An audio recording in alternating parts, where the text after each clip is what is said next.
porque los árabes se expandieron, ocuparon todo el norte de África, que era cristiano, ocuparon el imperio bizantino y pusieron en jaque a Viena, y de Viena a Granada quedaron 70 millones de habitantes en la Edad Media, que no más que vale para los europeos.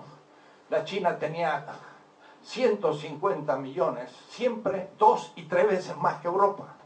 La China estaba mucho más avanzado hasta 1830. La China empezó la revolución industrial. La China descubrió el papel en el siglo VI. En el octavo la imprenta. En el noveno tenía papel moneda. 1000 años antes que Europa. La China está mucho más avanzado que Europa. ¿Y qué decir los árabes? La filosofía europea empezó en el siglo XIII, en París. ¿De dónde vino? Los griegos heredaron su cultura ¿a quiénes? A los bizantinos. Y a mí nadie me había enseñado que era Bizancio, ni el imperio bizantino, ni nada. Es muy importante porque Venecia era bizantina y la política moderna sale de Venecia, que es bizantina. Ahí es donde empieza la política moderna. Venecia y Génova son dos ciudades bizantinas de Europa y son justo las más avanzadas de lo que se llama Renacimiento. No son latinas, son bizantinas. Y entonces la filosofía de Bizancio pasó a los árabes. Y en Alepo, en el año 800, Al-Kindi comenzó a usar a Aristóteles y a desarrollar la ciencia empírica. En el año 800 estaba Carlos Martel ahí, en Francia, y era un bárbaro. No sabía nada, tenía una biblioteca con 80 manuscritos. Y en cambio, Avicena, en lo que hoy es una de las repúblicas de la Unión Soviética, pues había una biblioteca de 800.000 manuscritos. Y entonces los árabes eran los herederos de Aristóteles y de la ciencia, de la matemática, de la astronomía, de la medicina y de todo. Y de ahí pasó al Cairo, y de ahí pasó a Marruecos, Fez, y de ahí pasó a Córdoba, el califato, y ahí se tradujo al latín y llegó a París, Aristóteles. Pero después 5 siglos del mundo árabe, ¿no? Entonces, Europa medieval estaba atrasada y era feudal, pero los árabes eran urbanos, mercantiles, matemáticos, astrónomos, nunca tuvieron ningún feudo. Y además estaban en todo el mundo. Esa es la tercera época de la historia mundial. Yo estoy hablando en latín. Si hubieran llegado los árabes a París en el 736, que estaban a 150, hasta Poitiers llegaron los árabes. Si hubieran llegado a París, alhamdulillah, estaría hablando yo ahora árabe. Y seríamos mahometanos y no cristianos. Es decir, habían ocupado todo el mundo conocido. Tercera época. Ven que no necesito la Edad Media porque eso es una anécdota europea que no tiene ningún significado. Y el de Imperio Otomano lo tenía completamente cerrado a Europa. Y por eso es la edad oscura, porque no podían comunicarse con nada. Y además el Mediterráneo, España, Italia, Grecia, Turquía, etc. El Mediterráneo, para comunicarse con el Oriente tenía que hacerlo por Italia. Entonces Italia era la conexión del norte de Europa con el sur de Europa, y aquí el Atlántico estaba cerrado. Entonces por eso Roma era el centro. Y el norte de Europa tenía que comunicarse con el sur, y por ejemplo un veneciano, Marco Polo, llegó a la China, campeón olímpico. Pero de Bagdad salían todos los años cientos de caravanas con miles de camellos que iban hasta Pekín y a todos lados. Y los Marco Polo, pues, sería unos polizontes que se unían a sus caravanas y llegaban a las ciudades de la China, y había barrios judíos y barrios bizantinos y barrios cristianos, pero arios.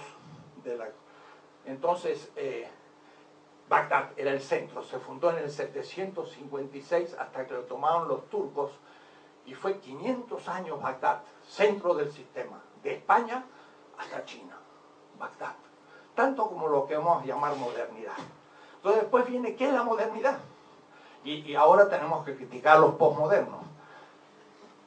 La modernidad para mí no es como dice Habermas, Renacimiento, la Reforma, la Ilustración, el Parlamento inglés. No.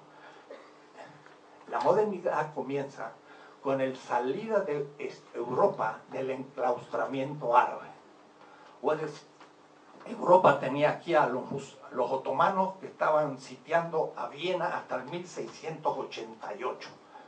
Y en enero de 1492 los reyes católicos recuperan Granada, que en enero de ese año todavía, el 1 de enero, era árabe todavía.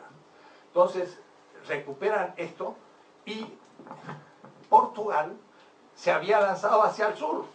Había tocado un poco el África, había llegado hasta Ceilán, hasta el Japón, pero era en el esquema conocido. Mientras que Colón se lanzó al Atlántico. Parece que Colón tenía un mapa. Y Enrique Martellus está en el Vaticano, un mapa, donde al sur de la China hay una gran península, la cuarta península del Asia, que era la península arábiga, en cualquier lugar, la India, la Indochina, y después lo que se llamaba el Golfo Máximo, y venía una península al sur de la China. Colón, entonces, pensó que podía llegar atravesando el Atlántico. Y efectivamente atravesó el Atlántico y llegó al Caribe. Pero él pensó entonces que había un hueco acá, que era el Caribe. Y entonces le escribe el rey de España: he llegado a la tierra del Gran Kan. Los canos, los canatos, eran los príncipes de la Siberia. Y Colón, que estaba en el Caribe, se creyó que había llegado junto a los canes en el primer viaje, en el segundo, en el tercero. En 1503, en el cuarto viaje, llega a Panamá y sabe que hay el Mar del Sur. Y entonces escribe en el journal de a bordo: estamos a 10 días de navegación del Ganges. O es decir, que Colón creía que estaba en la península al sur de la China y una vueltita estaba en la India. O es decir, Colón no descubrió América, estuvo siempre en la Asia. Siempre. Sí. Américo Vespucci salió hacia el sur de la gran península y llegó al Ecuador y dijo: vaya, está más grande que lo que yo pensaba, y siguió, y llegó hasta la Patagonia, porque vio esos patones que había de los pobres indígenas que se cubrían sus pies con cueros, y entonces le llamó Patagonia, y dijo: un mundo nuevo. América, no, era una península más grande que lo que se pensaba. No descubrió América tampoco Américo Vespucci. Pero en 1507, miren qué notable, Walde C. Müller, un alemán, y estaba dando yo esta conferencia en Freiburg, y me dijeron: mira, la casa de C. Müller está aquí a 50 metros. Era un cura que le gustaba la cartografía y vivió en Freiburg, Alemania, junto al Rin. Él había comprado mapas en Venecia. Eran mapas chinos. Y entonces él dibuja en 1507 una península al sur de la China. Dibuja todo el África, y es el primer dibujo de América del Norte, pero sin Istmo de Panamá, y América del Sur, con la costa del Pacífico y del Atlántico de nuestro continente. Cuando Magallanes no había descubierto el estrecho de Magallanes, estaba dibujado por el cartógrafo alemán.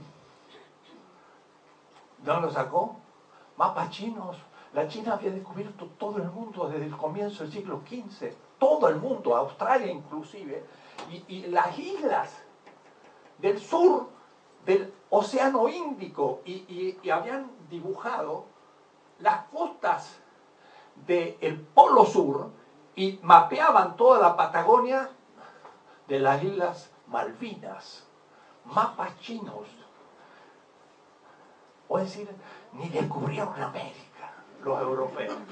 Es para un poco romper el esquema. Ahora, ¿qué significa? La modernidad es justamente la salida del enclaustramiento europeo, pero yo pensaba que entonces desde ese momento, como dice Wallerstein, va a surgir el sistema mundo.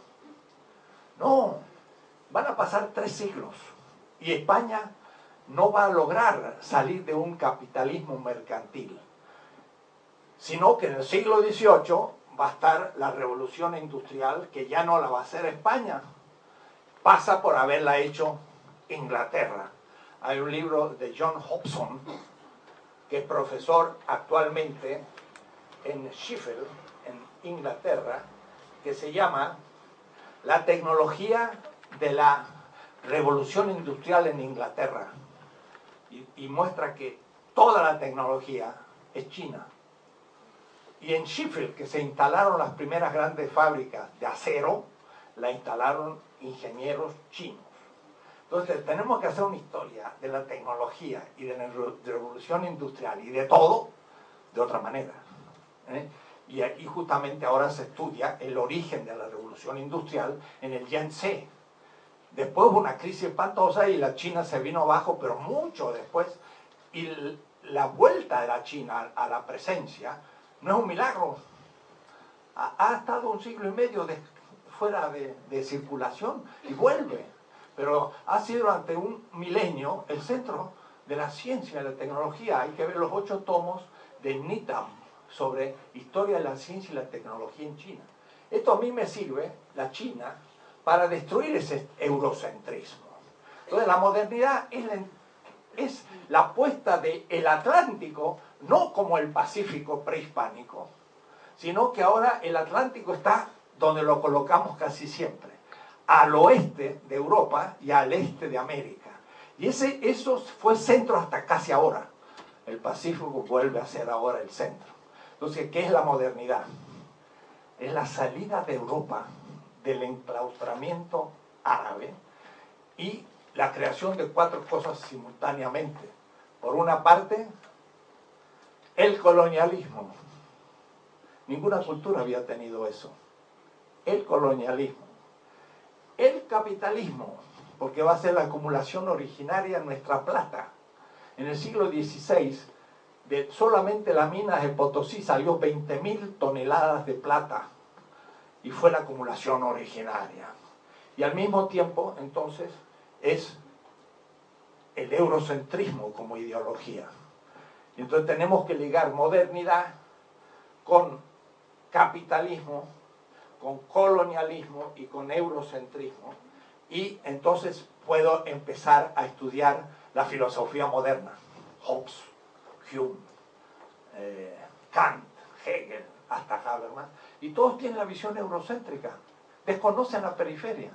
Y entonces en mi libro yo sigo la historia y ya tomo la historia latinoamericana hasta las revoluciones actuales, que no puedo seguir paso a paso porque ya me hice demasiado largo, y descubro al fin cuál va a ser el punto de vista que voy a tomar. Va a ser desde estas últimas revoluciones, desde la crisis del neoliberalismo, para poder poner una fecha, 1994, cuando el zapatismo va a decir, ellos dicen que los que mandan, mandan mandando, pero entre nosotros los que mandan, mandan obedeciendo. Y luego Evo Morales dice, yo ejerzo un poder obediencial. Entonces, empiezo a construir una política teniendo en cuenta la historia mundial.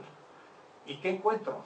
Encuentro que en la modernidad, el poder político, que es aquello que tiñe el campo político, yo tendría que borrar todo.